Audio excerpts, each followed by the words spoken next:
Hello friends, Mamun's কিচেনে তোমাদের সকলকে স্বাগত। আজকে আমি হাজির হয়েছি বৃষ্টির দিনের আদর্শ একটি রেসিপি নিয়ে। হ্যাঁ, সেটা হলো খিচুড়ি রেসিপি। আর তার সাথে যদি কোনো রকম পকোড়া টাইপের কিছু বা ডিমের অমলেট, তাহলে তো আর কোনো কথাই হবে না। তাহলে চলো বেশি দেরি না করে আজকে রেসিপি তোমাদের সাথে শেয়ার করি। তো প্রথমেই আমি এখানে আজকে সবজি খিচুড়ি বানাবো। তার জন্য সবজি নিয়েছি কিছু। সবজির মধ্যে নিয়েছি আলু, লাউ, এগুলো ডুমো ডুমো করে কেটে নিয়েছি, গাজরও ডুমো করে কেটে নিয়েছি বরবটি, আর নিয়েছি বাঁধাকপি। আর এখানে মশলার জন্য নিয়েছি টমেটো কুচি, আদা নিয়েছি, 4-5টা কাঁচা লঙ্কা নিয়েছি।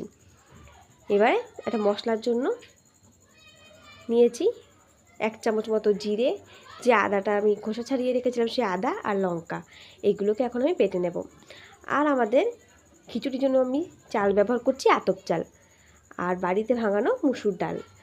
আজকে কিন্তু মুসুর ডাল দিয়ে করব। আর নিয়েছি অড়হর ডাল মানে আইরির ডাল। আজ এই দুটো ডাল দিয়ে আর আতপ চাল দিয়ে খিচুড়িটা তৈরি করব। এবার প্রথমেই আমি এটা কড়াইতে দিয়ে দিয়েছি পরিমাণ মতো সর্ষের তেল।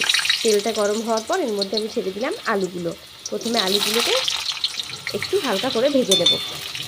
হালকা বলতে কি একটু লাল করেই ভেজে নেব। দেখো লাল লাল করে ভেজে নিয়েছি আলুগুলো। এরপর আমি এই ভাজা আলুর মধ্যেই দিয়ে দিচ্ছি টুকরো করে রাখা বরবটিগুলোকে আমি এই আলুর মধ্যেই দিয়ে দিলাম। এবার বরবটিগুলোকেও আমি হালকা কিছুক্ষণ ভেজে নেব। বরবটিগুলোকে দিয়ে আমি কিন্তু খুব বেশি ভাজবো না, হালকা করে ভাজবো।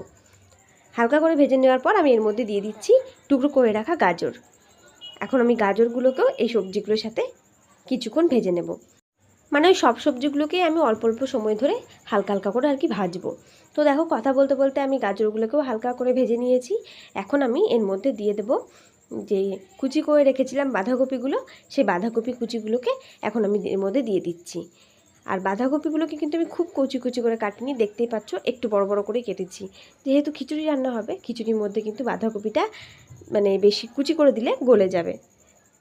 তো দেখো বাঁধাকপিটাকেও আমি হালকা করে ভেজে নিয়েছি। এরপর আমি সবার শেষে দিয়ে দিলাম টুকরো করে রাখা মানে ডুমো ডুমো করে কেটে রাখা লাউগুলো। যেহেতু লাউ একটি নরম সবজি, তার জন্য আমি সবার শেষে লাউটা ব্যবহার করলাম। লাউটা একটু ভেজে নিলাম। তারপর আমি ভেজে নেওয়ার পর এর মধ্যে আমি ধুয়ে রাখা চাল ডালগুলো দিয়ে দিলাম।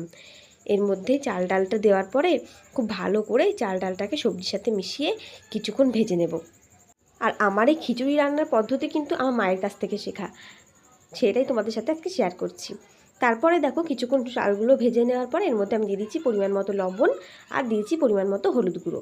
এবার লবণ হলুদটাকেও খুব ভালো করে সবজি চাল ডালের সাথে ভালো করে মিশিয়ে নিচ্ছি। ভালো করে মিশিয়ে নিতে হবে যেন খুব ভালো করে সমস্ত সবজি মশলা সব কিছু আর কি ভালো করে যেন মেশে। ভালো করে মিশিয়ে নেওয়ার হয়ে গেছে, এই কাজ আমাদের শেষ। এরপর আমি গ্যাসের অন্যদিকে একটা হাঁড়িতে জল গরম হতে বসিয়ে দিয়েছিলাম, যেখানে আমি খিচুড়িটা তৈরি করব। তো জল গরম হয়ে গেছে, এখন আমি ভাজা চাল ডাল সবজি সমস্ত কিছু আমি এই হাঁড়ির মধ্যে এখন দিয়ে দিচ্ছি। দিয়ে একটু নেড়ে চেড়ে ঢাকা দিয়ে এটাকে ফুটতে দেব।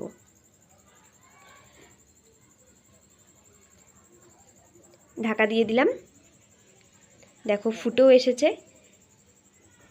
কিন্তু আমাদের এখনও চাল ডাল এখনও সেরকমভাবে সেদ্ধ হয়নি, সবে ফুটে এসেছে। ততক্ষণে আমি অন্যদিকে মশলাটাকে কষিয়ে নিচ্ছি।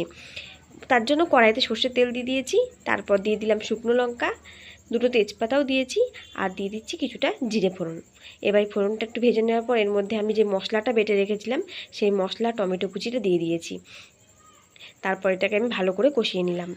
মশলাটা কিন্তু খুব ভালো করে কষিয়ে নিতে হবে যেন কোনো কাঁচা গন্ধ না বেরোয়, টমেটোগুলো যেন নরম হয়ে যায় সেরকমভাবে মশলাটা কষিয়ে নিতে হবে।